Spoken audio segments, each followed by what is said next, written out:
Il est 20h sur les antennes de la télé Futur Média. Léa, bonsoir. Chère Tidiane, bonsoir. Bonsoir également à vous, chers téléspectateurs. Voici les titres de cette édition. Drame de Mina. Le nombre de morts côté sénégalais passe de 7 à 10. L'ONG Jamra exige la dissolution du commissariat au pèlerinage et la mise en place d'un comité de surveillance.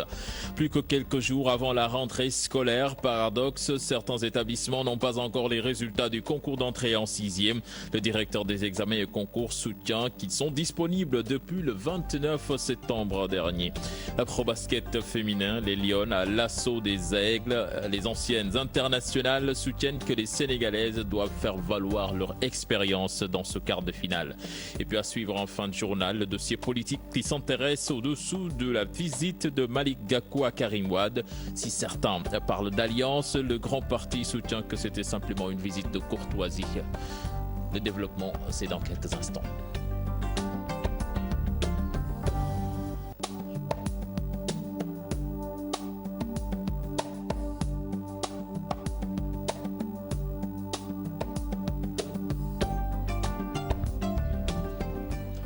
Bienvenue à toutes et à tous. Comme je vous l'ai annoncé dans le sommaire, ce drame de Mina et le bilan qui ne cesse de s'alourdir pour le Sénégal. Le nombre de morts passe de 7 à 10 pour le moment.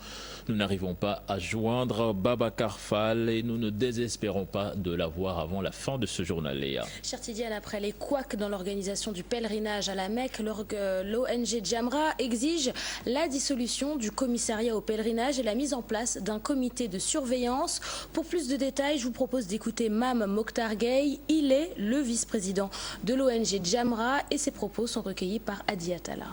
L'État doit avoir le courage de prendre le taureau par les cornes et de dissoudre le commissariat général au pèlerinage. Parce que ça fait des années, je me souviens d'une année où l'ancien président de la République a été obligé de limoger le commissaire du pèlerinage alors que ce dernier se trouvait à Médine. Il faut que le président prenne son courage à deux mains pour dissoudre cette commission et la remplacer par un comité de surveillance où l'État sera représenté, fortement même s'il le veut, de manière à diriger ce conseil de surveillance, où les voyagistes privés, qu'il ne faut pas prendre comme quantité négligeable, auront leurs représentants, mais où également les associations des pèlerins auront leurs représentants. Alors à partir de ce moment-là, il ne s'agit pas d'attendre à 3 ou 4 mois du pèlerinage 2016 pour commencer à s'agiter tous azimuts, mais de commencer dès maintenant à établir un calendrier de rencontres trimestriel pour faire le point, ainsi de suite jusqu'au jour J. Et face au nombre croissant de Sénégalais morts à la Mecque, nombreux sont ceux disparus à la Mecque, plutôt nombreux sont ceux qui, dépassés par les événements, critiquent la communication de crise adoptée par le gouvernement. Oui, Léa, ils invitent l'État à s'inspirer des pays comme l'Iran ou le Nigeria qui, selon eux, informent leur population en temps réel. C'est ce qui ressort de ce micro-trottoir réalisé par Maïmouna Ndiaye et Thierno Laurent Mendy. Je n'ai pas été satisfait par la communication. Parce qu'il y a eu beaucoup de non-dits. Les informations que nous avons eues par rapport à ce qui s'est passé réellement traversent un peu la vérité. Parce qu'il y a des reporters qui sont partis, il y a des chaînes de télévision qui sont parties, qui sont allés dans 2 sites où étaient recueillis les blessés, etc., ou les morts des agents sénégalais. Mais le nombre qu'ils ont dénombré par rapport à ce que le gouvernement a dit, il y a un hiatus. Je ne sais pas qu'est-ce qui a causé, parce que je suis qu'il y a des bousculades, il y a des gens qui sont tombés et après il y a des morts. Mais comment ça s'est passé, je ne sais pas. Il faut qu'ils donnent des informations nécessaires à la population sénégalaise. Quelle que soit la difficulté, quelles que soient les pesanteurs, quelle que soit la dureté de la situation, mais ils doivent dire la vérité. Parce que c'est la vérité qui incombe. S'ils ne disent pas la vérité, mais les gens vont les haïr, les gens deviennent dire en quelque sorte. Le pèlerinage 2015 est très difficile. Nous regrettons vraiment ce qui s'est passé. Un gouvernement responsable doit prendre ses responsabilités, quelle que soit la situation. Les autres pays les ont fait, l'Iran l'a fait, d'autres pays les ont fait. Ils ont communiqué juste et ça n'a rien donné. Au contraire, ils nous ont remerciés pour leur promptitude, pour l'exactitude de leurs renseignements, etc. Mais tu dis qu'il y a 5 morts, les gens dénombrent 10 ou 12. Vous dites qu'il y a 35 rescapés, il y a 35 disparus, les gens dénombrent 52 ou 70. Mais on se demandera dans quel pays nous sommes. Voilà, Babacar Fall est en ligne en direct de la Mecque. Babacar, bonsoir. Bonsoir tout le monde. Alors, Babacar, l'on nous fait savoir que le nombre de morts côté sénégalais est passé de 7 à 10. Oui, selon les officiels sénégalais, il y a 3 nouveaux décès constatés, 2 hommes et une femme. Nounou Sarah Samoura, un homme âgé de 75 ans, il est né en 1940. Un autre, Seyni Tiaou, né en 1950, 65 ans donc. La troisième personne, c'est une femme, Amina Haïdara, âgée seulement de 36 ans. Elle, déjà, sa photo circulait, ses proches avaient déjà annoncé son décès depuis plusieurs heures. C'est seulement aujourd'hui que la mission médicale du Sénégal au pèlerinage à la Mecque 2015 a confirmé son décès au cours de cette bousculade sur la route de Jamarat à Mina, jeudi dernier. Cela fait bientôt une semaine. C'est donc le nouveau chiffre officiel ce soir, 10 décès confirmés et sans doute 52 perdus de vue, parce que dans le communiqué officiel, il n'est pas fait mention du cas des perdus de vue. On imagine que ça reste bloqué à 52 depuis hier. Et donc ce sont les dernières informations contenues dans le communiqué de la mission médicale du commissariat général au pèlerinage, publié il y a quelques petites heures. On s'en doutait, oui, ça monte le bilan de cette bousculade meurtrière de Mina, ça monte pour le Sénégal. Merci Babacar Fall. Nous parlons de toute autre chose, Léa, avec l'ouverture de l'année scolaire prévue les 5 et 7 octobre prochains au lycée moderne de Dakar. Les formalités administratives ont déjà démarré. Sur place, les élèves commencent à se manifester pour s'inscrire et pour récupérer leur bulletin de composition. Après une année scolaire 2014-2015 tendue, des enseignants demandent une meilleure implication de l'État pour que cette année, le calendrier scolaire soit respecté. C'est un reportage signé Al-Hassan Ba et Moudou Diop. L'école ouvre bientôt ses portes. Ici, au lycée moderne de Dakar, les formalités administratives s'effectuent. J'étais venue pour m'inscrire en classe supérieure, seconde. Je suis venue m'inscrire en classe 3e. Je commence à réviser dès le mois de septembre. J'avais commencé à réviser. Je faisais des cours de vacances. Aujourd'hui, je suis venue pour prendre mon bulletin. Mais on a dit que j'attends lundi. Tu as eu la main? Je ne sais pas encore. Je vais attendre lundi pour savoir. Je n'étais pas allée en vacances, j'étais restée chez moi pour aider ma mère et ma grand-mère seulement. Après la Tabaski, la rentrée des classes, un nouvel épisode pour les parents d'élèves. Après les inscriptions, place aux fournitures scolaires. Mon papa, il préparait la Tabaski, c'est pour cela. Maintenant, la Tabaski est finie, tu prépares? Oui, dans cette semaine ou la semaine prochaine. Pas encore. Pourquoi? À cause de l'événement du Tabaski là. On a besoin du temps pour acheter les fournitures. J'ai acheté toutes mes fournitures, sauf les livres. J'attends une liste de fournitures là. Pour une année scolaire 2015-2016 apaisée, l'implication de l'État est nécessaire selon cet enseignant. Une année scolaire apaisée, une année scolaire normale, une année scolaire comme que tous les enseignants souhaitent être à la classe et enseigner nos élèves. C'est ce que nous souhaitons. Maintenant, au gouvernement d'ouvrir des négociations et de nous faire des propositions concrètes par rapport aux engagements qu'il avait pris déjà. Le 5 octobre prochain, tous les enseignants doivent reprendre service. Pour les élèves, la date est fixée au 7, mais ils commencent déjà à envahir les établissements. Et moins d'une semaine avant la rentrée des classes, beaucoup d'établissements ne sont pas en mesure de communiquer les résultats du concours d'entrée en 6e. Une situation regrettable selon les parents d'élèves et enseignants. En attendant, ces établissements procèdent au dernier réglage avant d'accueillir les potaches. C'est un reportage signé Fatima Ba et Tierno Laurent Mendy. La liste des admis au CFE connue depuis plus d'un mois, il n'en est pas pour autant pour l'entrée en 6e. Parents et élèves attendent toujours les résultats. Une situation regrettable selon ce directeur d'école. Ce matin, j'étais à l'IEF. C'est l'inspection de l'éducation et de la formation des Almadies. C'est pour avoir la liste de nos élèves qui avaient réussi à l'entrée en 6e, qui ont réussi à l'entrée en 6e. Malheureusement, je n'ai pas pu avoir la liste. C'est déplorable d'ailleurs. Je leur ai même dit ça ce matin à l'IAF. Je leur ai dit, on ne peut pas être à une semaine de la rentrée qu'on n'ait pas encore la liste de ceux qui ont réussi à l'entrée en 6e. Il faut avoir la liste et la commission d'orientation va également se réunir et répartir les élèves au niveau des CM et des lycées. À l'école élémentaire El Hadj Mbaye Diop également, l'on se plaint.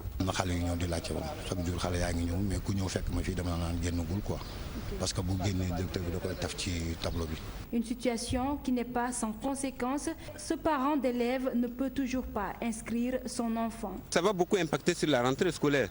Ça va beaucoup impacter parce que bon, il y a certains parents qui attendent de voir si leur enfant a réussi afin de pouvoir voir s'ils doivent bénéficier de certaines formalités. C'est aussi qui fait le procès. Naturellement, il y aura un retard pour, en tout cas, le démarrage des enseignements au niveau des collèges et lycées. Enseignants, parents et élèves espèrent avoir les résultats dans les prochaines 24 heures. En attendant, dans certains établissements, l'heure est au dernier réglage. L'on s'apprête à accueillir les élèves.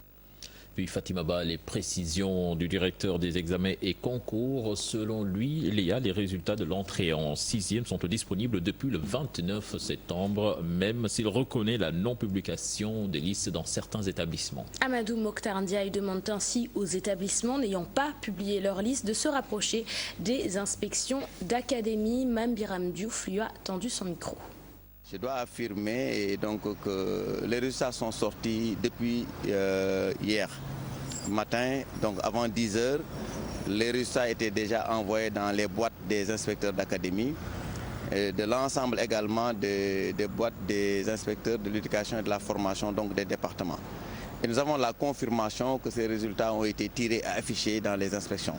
Maintenant, il y a un effort à faire de la part des directeurs d'aller dans les inspections de leur circonscription et de retirer les résultats. Ça, je voudrais le dire. Mais derrière ça, ce que je voudrais affirmer, c'est qu'il faut que les gens confirment et les gens comprennent que les résultats de l'entrée en 6e, ce n'est pas la même chose que le CFE. Nous recevons les données au niveau des inspections d'académie. Donc nous recevons les éléments statistiques.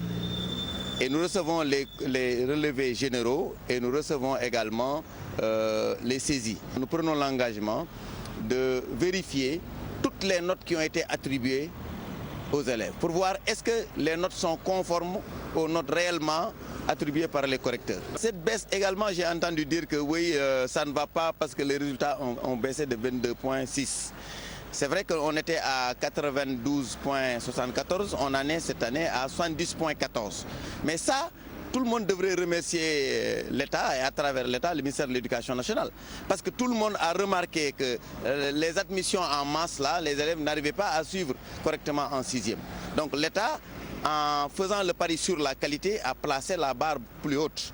Donc pour faire en sorte que les élèves les plus méritants puissent passer et qu'ils puissent avoir la possibilité de suivre correctement les enseignements apprentissage en 6e. Nous parlons de toute autre chose. Thiès, beaucoup de récriminations des populations lors des consultations citoyennes sur l'état de la gouvernance au Sénégal. Sont pointés du doigt la mauvaise gestion du foncier par les collectivités locales, l'inefficacité du Parlement et la déconnexion de certains députés inaccessibles, des populations mécontentes donc, comme nous l'atteste ce reportage de nos correspondants à Thiès, Charanta Diop et Seyla Tir. C'est comme au Parlement, ces consultations citoyennes sur la bonne gouvernance suscitent un débat passionné. Tous les aspects de la vie politique sont revisités par les participants. La gestion du foncier, la malgouvernance, autant de points qui ont animé les débats. Les représentants du peuple à l'Assemblée nationale en ont eu pour leur grade. D'ailleurs, ceux qui sont dans la salle ne peuvent pas vous citer les députés de Thiès. Et ça, je crois que ce n'est pas normal. Ils doivent donc aujourd'hui venir à la base rendre compte, n'est-ce pas, à leur mandant. Mais malheureusement, ça ne se fait pas. Donc nous demandons à nos députés de descendre à la base, de rendre compte aux populations et de pouvoir aussi prendre leurs préoccupations pour les amener donc au niveau de l'Assemblée. Les participants ont pensé que le Parlement dans notre pays n'est pas encore suffisamment indépendant ni suffisamment efficace. Certains estiment que le parlementaire en général se comporte comme un parlementaire partisan et non un parlementaire du peuple. Voilà donc un certain nombre de préoccupations qui ont été exprimées. Nous n'avons pas encore terminé. Il y a beaucoup d'autres questions qui portent sur la qualité du service public, qui portent sur la protection des droits des femmes, etc., etc.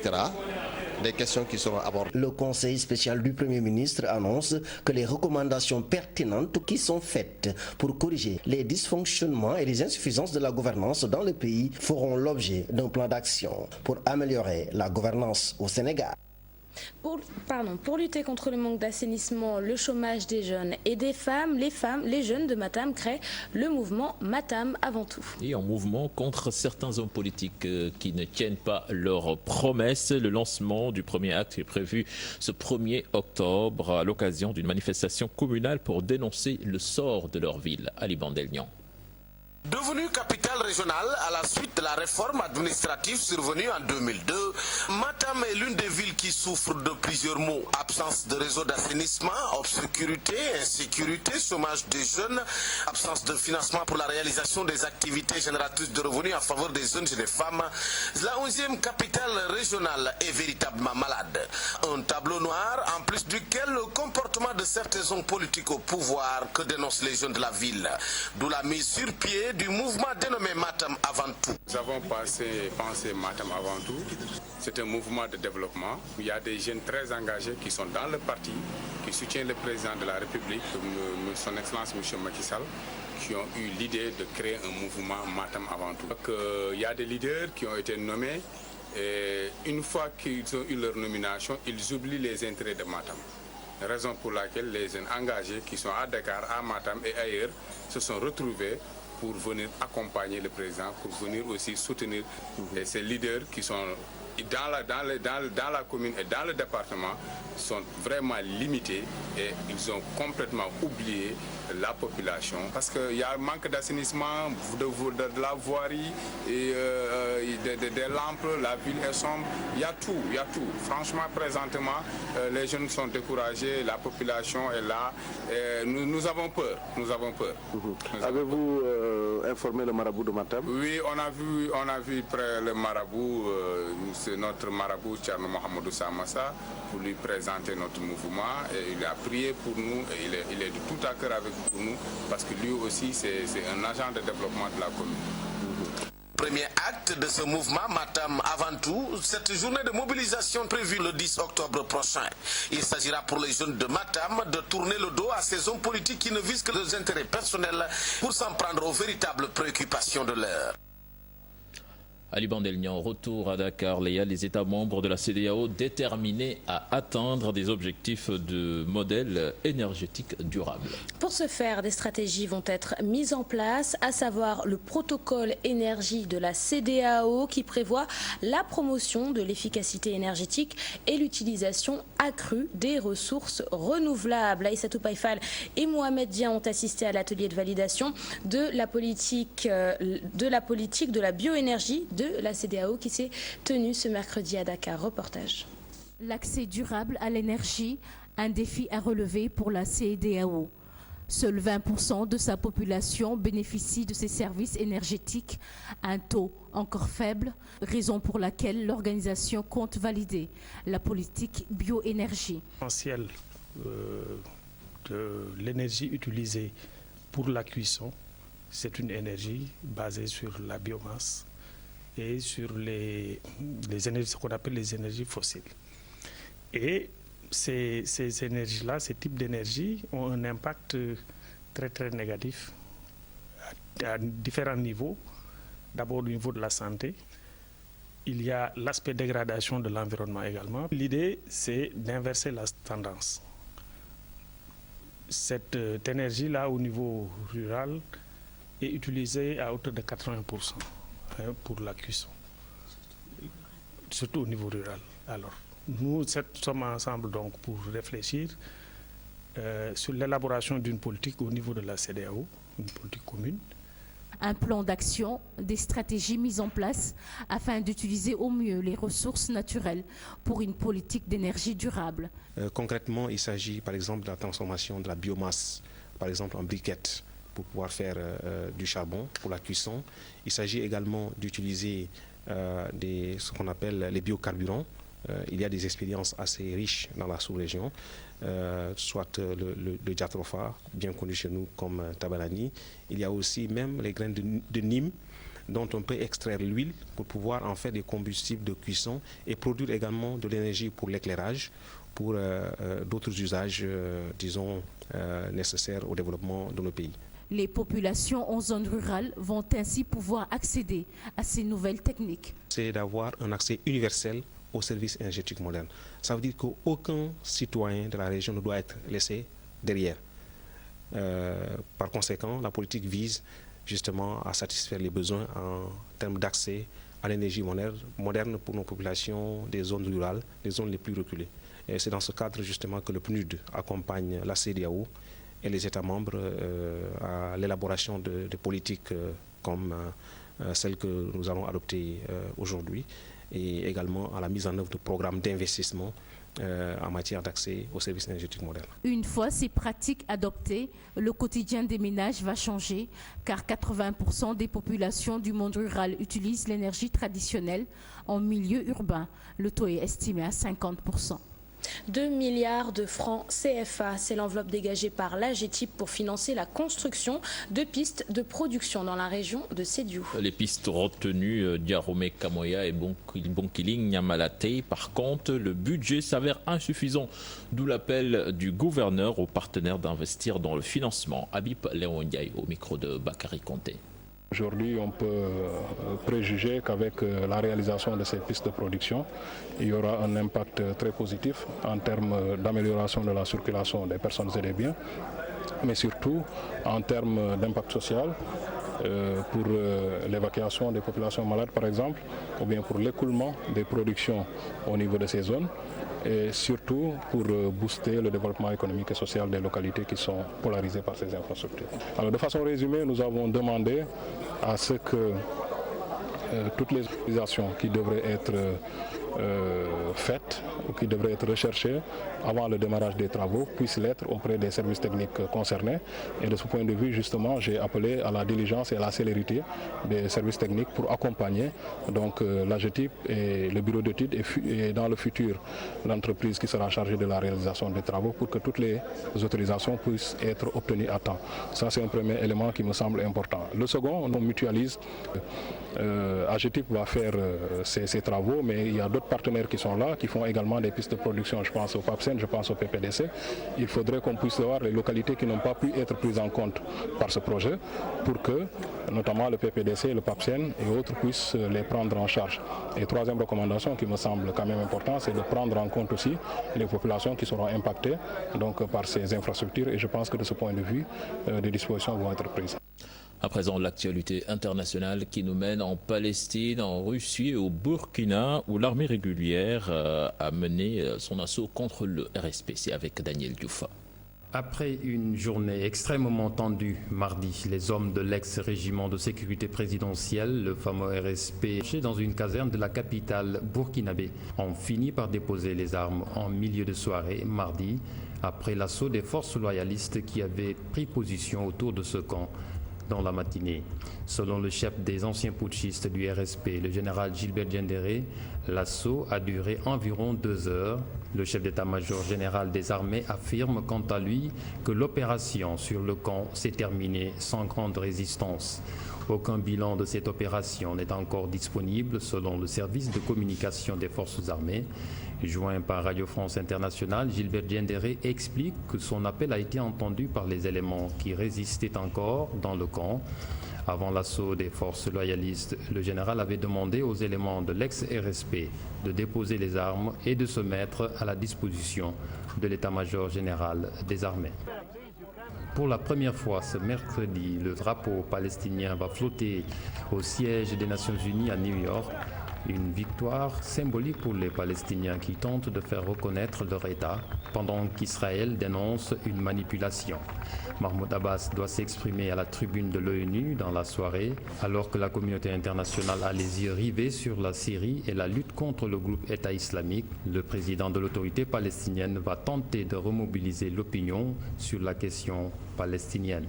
Mahmoud Abbas va-t-il lâcher une bombe lors de son discours à l'ONU, comme il l'a laissé entendre il y a quelques semaines, c'est-à-dire annoncer la fin des accords de paix d'Oslo, arrêter la coopération sécuritaire avec les Israéliens ou même démissionner purement et simplement de l'autorité palestinienne? Lassé par le blocage total du processus de paix avec Israël et par le désintérêt de la communauté internationale, Mahmoud Abbas pourrait provoquer un électrochoc. Enfin, l'engagement russe en Syrie s'accélère. Le Sénat a donné son feu vert mercredi pour des frappes aériennes russes pour soutenir l'armée du président Bachar el-Assad. Enfin, l'engagement russe en Syrie qui s'accélère. Le Sénat a donné son feu vert mercredi pour des frappes aériennes pour soutenir l'armée du président Bachar el-Assad dans sa lutte contre les djihadistes de l'organisation de l'État islamique. Les 162 sénateurs présents au vote ont approuvé à l'unanimité la demande du Kremlin d'autoriser le recours à un contingent militaire à l'étranger. L'objectif militaire de cette opération est exclusivement le soutien aérien aux forces armées syriennes dans leur lutte contre l'État islamique, a fait savoir Moscou.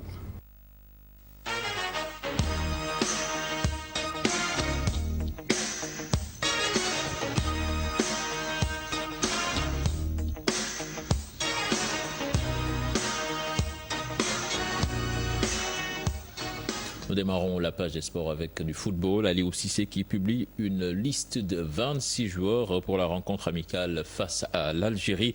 On notera les retours de Mohamed Diamé de Hull City, Baye Oumar Niasse qui évolue en Russie, Lamine Sané de Bordeaux.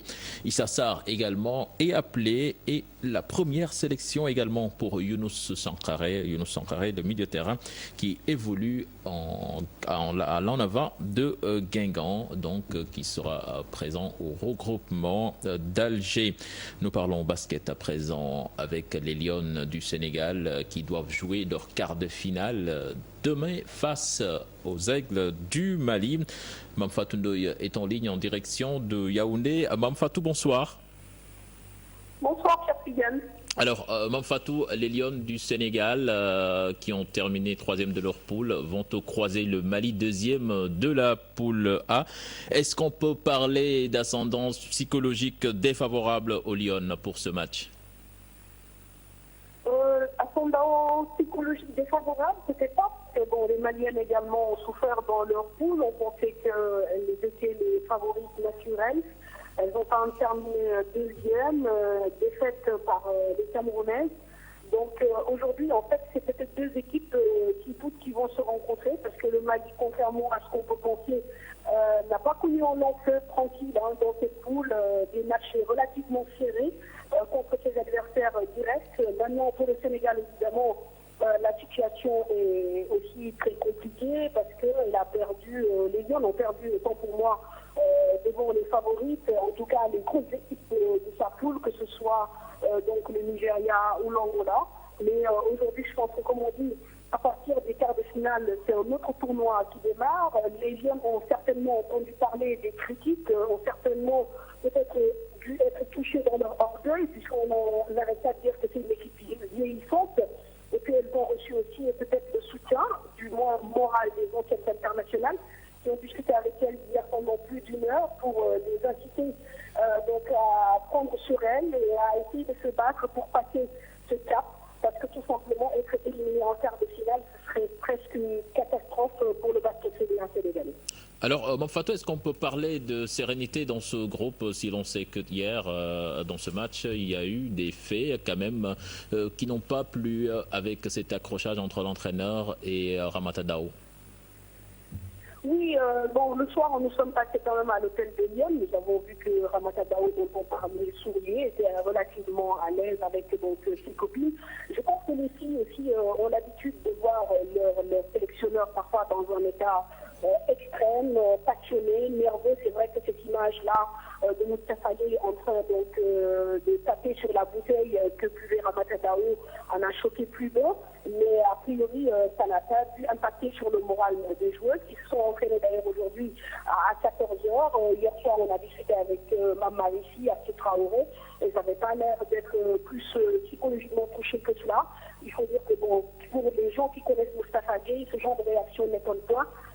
que ce soit sur le banc de l'AS Douanes ou sur le banc de Lyon, mais il est coutumier des faits. En fait, il s'emporte relativement vite, mais se remet au calme également aussi rapidement. Juste rajouter, cher, que comme symbole, il y a la chanteuse Oumou Sangaré qui est actuellement à Yaoundé pour se produire en soirée. Et hier, elle est partie rendre visite aux Maliennes et aux Sénégalaises. Elle leur a dit tout simplement que ce sont des sœurs qui jouent, que voilà, c'est l'Afrique qui gagne. Et donc, elle a chanté et les filles, que ce soit les Sénégalaises ou les Maliennes, ont repris en chœur sa chanson. Donc, histoire d'enlever un peu de pression, je pense, aux différentes filles, que ce soit les Maliennes ou les Sénégalaises, qui sont très attendues par leur peuple respectif pour ce match de demain. Voilà, merci Mame Fatou Ndoye. Nous vous retrouverons certainement demain avant le coup d'envoi de ce match. Et toujours avec l'Afrobasket, cher Tidiane, le Sénégal a une équipe dont l'effectif est presque le même depuis 2007 alors que les autres sélections ont de jeunes joueuses. Le constat est fait par les anciennes internationales sénégalaises. Ces dernières pensent que le Sénégal a toutes les chances pour s'imposer devant le Mali en s'appuyant sur l'expérience des joueuses Mame Fatou Ndoye et Massaer Ndiaye. Sénégal, Mali, Cameroun, Égypte, Gabon, Angola, Mozambique, Nigeria. Telles sont les affiches des quarts de finale. En faisant le bilan du premier tour, les anciennes internationales sénégalaises sont impressionnées par le rajeunissement de la plupart des effectifs. Les équipes féminines ont beaucoup progressé. Ce sont des équipes très jeunes et je crois qu'il faudrait qu'on prenne l'exemple sur ces équipes-là. Parce que moi, j'ai été vraiment surprise quand j'ai vu l'équipe de l'Égypte. Elles m'ont beaucoup surprise. C'est très positif dans la mesure où beaucoup d'équipes ont eu à rajeunir leur équipe. Au Sénégal, depuis 2007, l'effectif de l'équipe nationale féminine de basket n'a presque pas été renouvelé. Ce n'est donc pas faire insulte aux joueuses que de dire que l'équipe est vieillissante. Il va falloir quand même qu'on booste les équipes des U18, des U16 pour quand même faire un recul pour d'ici 2 ans, 3 ans, voire même 4 ans, quand même qu'on puisse avoir une très bonne équipe jeune pour pouvoir quand même occuper la place qu'on a eu à occuper pendant tant d'années. Contre le Mali, les Sénégalaises devront justement s'appuyer sur leur expérience pour s'imposer, en plus du fighting spirit qui doit les habiter en permanence. Il va falloir quand même que les filles redoublent d'efforts pour pouvoir quand même s'imposer et battre le Mali. Et il n'y a pas de raison. Il faut aborder ce match sereinement. Ne pas se dire que le Mali nous a gagné aux Jeux africains et venir la tête baissée. Au contraire, il faudrait être forte, solidaire et avoir une bonne défense. Moi, c'est ce que je leur ai dit. Prenez tous les matchs un par un. Contre le Mali, le Sénégal entre en lice ce jeudi à partir de 15h temps universel. Cette compétition pourrait marquer la fin de l'aventure pour beaucoup de Lyon. Autant donc faire durer le plaisir. Et le dossier du jour s'intéresse à la visite du leader du grand parti, Malick Gakou, à Karim Wade, qui purge actuellement sa peine à la prison de Rebeuss. Nombreux sont ceux qui voient en cela la possibilité d'une alliance politique entre les deux hommes. Oui, certains observateurs politiques pensent qu'une alliance est bel et bien possible entre ces deux messieurs. Du côté du grand parti, on parle juste d'une visite de courtoisie. C'est l'objet donc de notre dossier politique du jour, signé Codé Ndiaye et Younous Diatta. Après avoir rencontré le père Abdoulaye Wade, le leader du grand parti rend visite au fils Karim Wade, une visite de courtoisie selon ce responsable du grand parti. On discutait de la situation politique du pays et de la situation économique également du pays et de tout ce qui peut faire avancer le pays. Donc je pense que si ces deux grands messieurs de ce pays se rencontrent, je pense que c'est pour uniquement le bienfait de ce pays. Et je pense que c'est une visite plutôt une visite de courtoisie, une visite qui symbolise un acte fort que le président Gakou a lancé, c'est-à-dire de rencontrer toutes les forces vives de ce pays. Et je pense que M. Karim Wade en fait partie.